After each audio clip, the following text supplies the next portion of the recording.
여야가 공수처 대전을 벌이고 있는 가운데 캐스팅 보트를 쥐고 있는 바른미래당이 어떤 입장과 태도를 취하느냐가 처리 여부에 결정적 영향을 미칠 것이란 전망이 나오고 있습니다.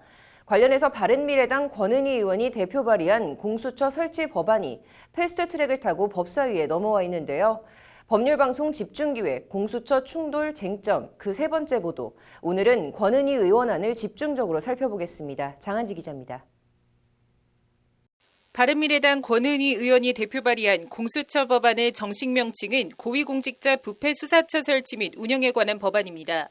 더불어민주당 백혜련 의원이 대표 발의한 고위공직자 범죄수사처 설치 및 운영에 관한 법안과 비교하면 고위공직자의 부패 수사와 처벌을 강조하고 있습니다.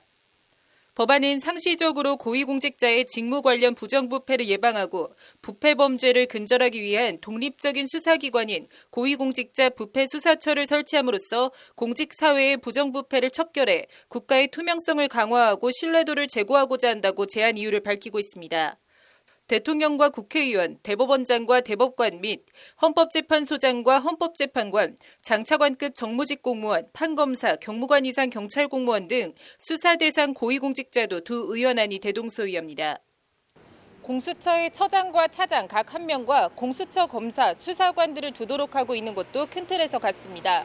공수처장은 국회의 공수처장 추천위원회를 두고 여야 추천 각 4명의 위원 등 7명의 위원 가운데 6명 이상의 찬성으로 2명을 추천하면 대통령이 이 가운데 1명을 지명하는 방식도 같습니다.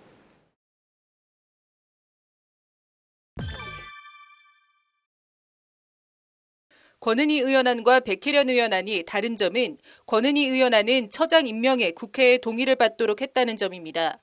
백혜련 의원안은 대통령이 처장을 지명하면 국회 인사청문회를 거쳐 국회 동의 여부와 상관없이 임명할 수 있도록 하고 있습니다.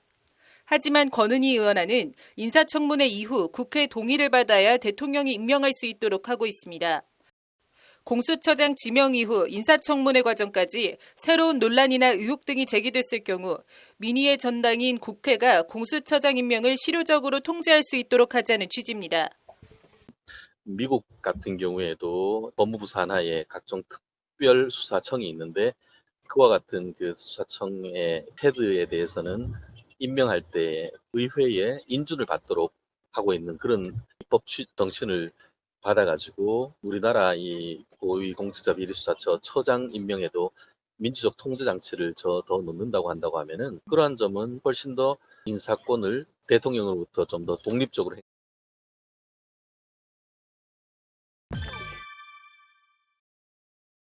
일단 설립되는 공수처에 다른 고위공직자에 대한 기소권은 기존처럼 검찰에 부여하고 판검사와 경무관 이상 경찰 공무원에 대한 기소권만 공수처에 부여하도록 한 것도 두 의원안이 같습니다. 다만 백혜련 의원안은 공수처가 판검사와 경무관 이상 경찰 공무원에 대해서 직접 수사권과 기소권을 다 갖는 반면 권은희 의원안은 별도의 기소심의위원회를 두도록 하고 있습니다.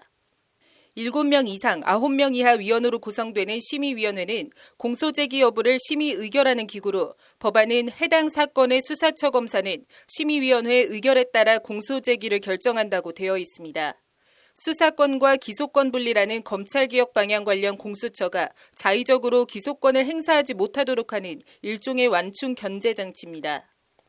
어떤 사안에 대해서 이러한 수사 내용을 진행을 해왔다라고 했을 때 이러한 수사 내용을 설명을 하고 이 사안이 기소돼서 재판으로 진행되는 것이 맞는지에 대해서 이 사안에 대한 배심원단을 구성을 하고 그 배심원단의 판단을 받는 그런 제도입니다. 취지에도 불구하고 기소심의위원회를 두고 여러 논란이 있습니다. 먼저 실정법상 검사에게만 기소권을 주고 있는 현행 형사소송법과의 충돌입니다. 공수처 검사의 수사권과 기소권을 함께 부여하는 데 대해선 과도한 권한 집중이라든지 옥상옥이라든지 하는 비판은 있을 수 있지만 검사의 기소권을 부여한다는 점에서 형소법과의 충돌은 없습니다. 그런데 검사가 아닌 민간인으로 구성된 기소심의위원회에 기소권을 주는 건 현행법과 정면으로 충돌한다는 지적입니다. 지금 공수처법에서 만약에 권한위안이 통과돼서 법률이 되잖아요.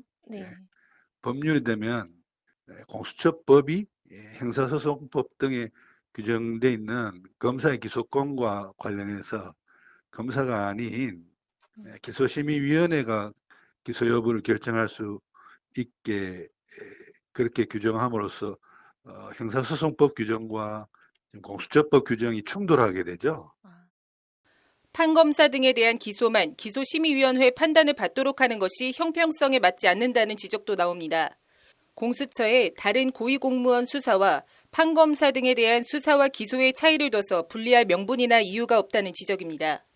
권은희 의원은 또 조금 자기 모순적인 게 위원회를 둬가지고 별도의 통제장치를 마련하자 할 것 같으면은 기소권을 굳이 제한할 이유가 없거든요. 모든 사안에 대해서 다 기소를 할 수 있도록 해야지 특정한 신분을 가진 사람에 대해서만 기소권을 주면서 그것도 기소심의회를 거친다. 이거는 그렇게 좋은 일은 아닌 것 같거든요. 사개특위 공수처 법안 논의 과정 중에도 이런 논의와 지적들이 백가쟁명식으로 제기됐고 이에 당시 자유한국당을 제외한 여야 4당은 여러 공수처 법안들 가운데 일단 민주당 백혜련 의원안과 미래당 권은희 의원안 2개 안을 패스트트랙에 태우는 것으로 잠정 합의한 측면이 있습니다.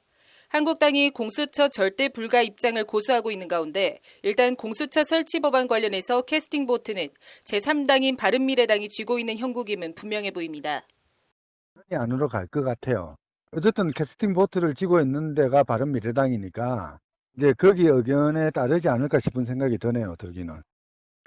민주당이 정의당과 합세한다 해도 바른미래당 협조 없이는 독자적으로 공수처 설치 법안을 처리하는 것은 사실상 불가능합니다. 따라서 민주당이 미래당 의견을 어느 정도로 수용하느냐, 그 결과로 미래당의 협조를 이끌어낼 수 있느냐가 공수처 설치 법안 처리 1차 관건이 될 것으로 보입니다. 법률방송 장한지입니다.